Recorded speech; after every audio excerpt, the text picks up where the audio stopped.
Hello मेरे प्यारे दोस्तों, कैसे हो आप लोग।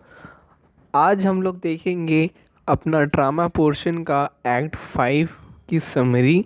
और इससे पहले मैंने 2 समरी अपलोड कर चुकी हैं चैनल पे, एक्ट 4 और एक्ट 3 का।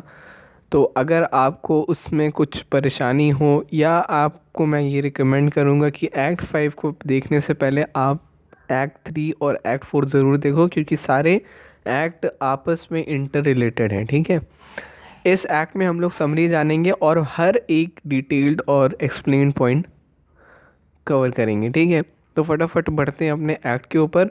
वीडियो में आखिरी तक बने रहना ताकि आपसे कोई भी सीन या कोई भी इम्पोर्टेंट पॉइंट छूट ना जाए। ठीक है, तो यहाँ पे सीन ओपन होता है या एक्ट ओपन होता है यहाँ पे बेलमोंड में। लोरेंजो और जेसिका एक रात में मून लाइट के उसमें अपने आप को बैठे हुए थे और अपने आप को कंपेयर कर रहे थे कि हम लोग इन तारों की तरह दिख रहे हैं।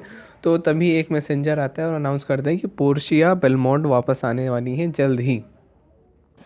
तो लोरेंजो और जेसिका अपना मतलब तैयार होने लगते हैं कि वो पोर्शिया जो घर की मिस्ट्रेस रहती है उससे मिलने के लिए। और वहीं पे लॉन्सलॉट आता है, वो बोलता है कि बसेनियो अपने दोस्त एंटोनियो के साथ अगले ही दिन यहाँ पे पहुँच जाएंगे।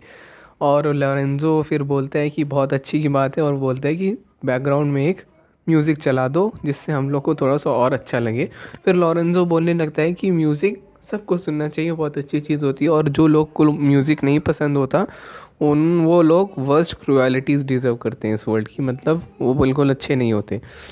पोर्शिया और नरेसा अपने घर आ रही होती है, तभी उनको सुनाई देता है कि म्यूज़िक की आवाज़ कहाँ से आ रही है। तो फिर पोर्शिया बोलती है कि रात में चलेगा तो और अच्छा लगेगा। पोर्शिया और नरेसा दोनों लोग जाते हैं, लोरेंजो और जेसिका को ग्रीट करते हैं, और वैसानियो को पोर्शिया लोरेंजो और जेसिका को वार्न करती है, समझाती है कि मेरे बारे में मत बताना कि मैं जब एब्सेंट थी यहाँ पे या यहाँ पे नहीं थी। ठीक है, तो फिर ये दिन गुजर जाता है। अगले दिन सब धूमधाम के साथ बसैनियो और एंटोनियो, उसके साथ ग्रेशियानो, ये तीनों लोग अपना यहाँ पे आ जाते हैं बेलमोंट में। तो एक दूसरे से खूब वो बसैनियो एंटोनियो को सबसे इंट्रोड्यूस कराता है और अपनी वाइफ से मिलाता है, पोर्शिया से, जो कि उसका बहुत अच्छे से स्वागत करती है। फिर उसके बाद बीच में ही थोड़ा सा क्या होता है, ग्रेशियानो और नेनेसा के बीच में हल्की सी क्वेरल हो जाती है, छोटी सी लड़ाई बहस हो जाती है। और नेरेसा ग्रेशियानो को मेंशन करती है कि जो मैंने तुमको रिंग दी थी वो तुम्हारे पास है नहीं, इसका मतलब तुम मेरे तरफ अनफेथफुल रहे हो। ग्रेशियानो बोलता है कि नहीं, मैंने वो रिंग सिर्फ एक अपने लॉयर के क्लर्क को दे दी है जिसने एंटोनियो की जान बचाने में बहुत मदद की थी, और एज अ कंपनसेशन था एंटोनियो के लिए।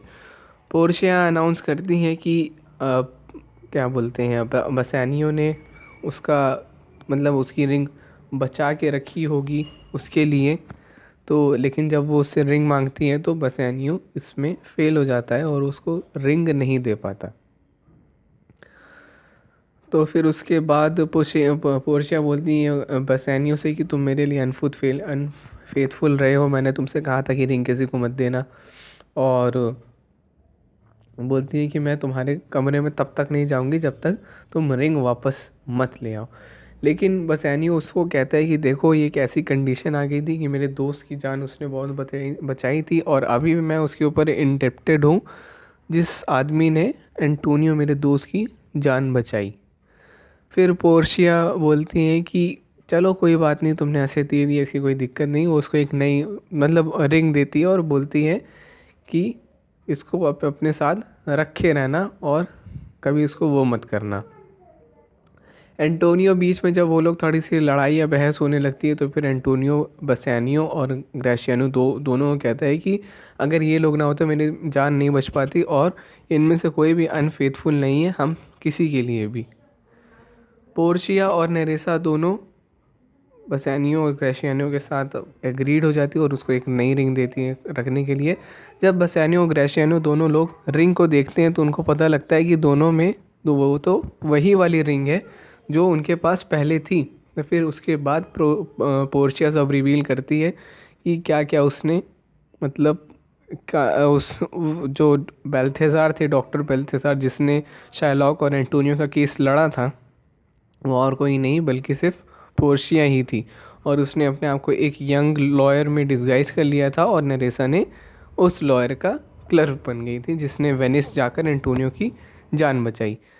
ऐसे सब बातचीत चल रही होती है तभी एंटोनियो को एक तरफ से खबर मिलती है कि उसके जो सारे शिप डूबे हुए थे वो अब वापस सेफली सी पोर्ट पे आ चुके हैं और डिक्लेयर और वो करता है और एंटोनियो लोरेंजो को बताता है कि जब शैलॉक की डेथ के बाद तुम्हारी पूरी प्रॉपर्टी हो जाएगी शैलॉक की, ठीक है। यहाँ पे फिर आपका प्ले एंड हो जाता है, मतलब एक्ट रहता है वो एंड हो जाता है और यहाँ पे सब खुशियाँ मनाने लगते हैं जितने कैरेक्टर प्रेजेंट रहते हैं। तो ये था आपका एक्ट 5। उम्मीद करता हूँ कि आपको हर एक एक पॉइंट समझ आया होगा। इसी तरह की वीडियोस देखने के लिए हमारे चैनल के ऊपर बने रहें और इस तरह का इंग्लिश लिटरेचर का स्टोरी, पोएम और ये आपका ड्रामा तीनों कवर हो चुका है। उम्मीद करता हूँ कि आपको हर चीज़ अच्छे से समझ आ गई होगी। Till then take care and good bye.